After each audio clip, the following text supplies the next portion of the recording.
learning how to communicate in a healthy way is so foreign to us and is so difficult at times that a lot of individuals will tiptoe. A lot of families share, I'll just tiptoe or sweep it under the rug or completely take their self out of the equation, ignore and kind of go in different places. And so navigating this conversation can be so difficult. Another thing we hear quite often is, I brought it up to them, but they just got defensive, went on tangents, blame, all the normal stuff.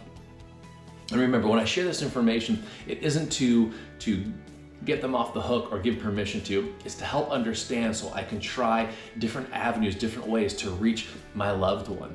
And so anytime I'm getting defensiveness or not sure what to do, there's a few phrases that you can say that will help create a space of safety for this individual. And so a lot of the times we'll see a loved one, they want to approach a subject but not sure how.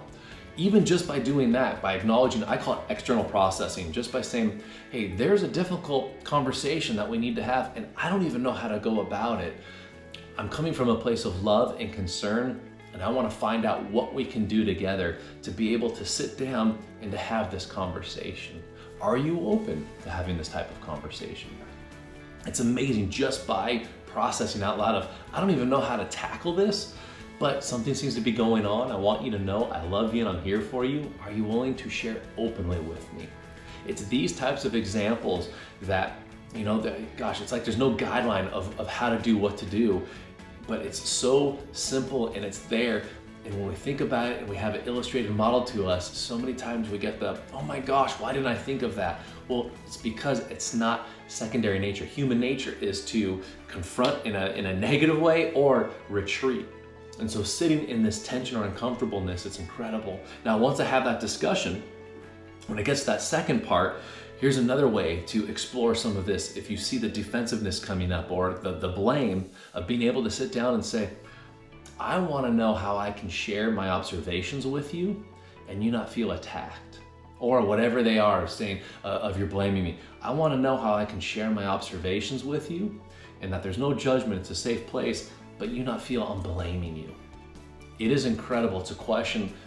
It stops people in their tracks. So many times I will ask this. If I get resistance, I'll sit down and say, hey, is there a way that we can have this discussion? I can share my observations, or if there's some truth being involved, if I can share some truth with you and you not necessarily take it as needing to defend it, but just to open up so we can have space to have this conversation. I care about you. I love you. And I want to explore what's going on so we can start to tackle this together. It's incredible at how we're able to melt even the craziest strong defenses when we come from this standpoint of I want to be in my heart, I want to connect, I truly want to know what's going on, even though I am frustrated, I'm angry, but to lay the weapons down and say, I want to share my observations with you. And I want to do it in a way that you're able to hear it. What does that look like? Here's the observation. So I challenge you to try that if it's your first time of confronting it, or if your loved one is actually in treatment, getting healthy, and some of the big core stuff is starting to surface, and how to explore those types of conversations.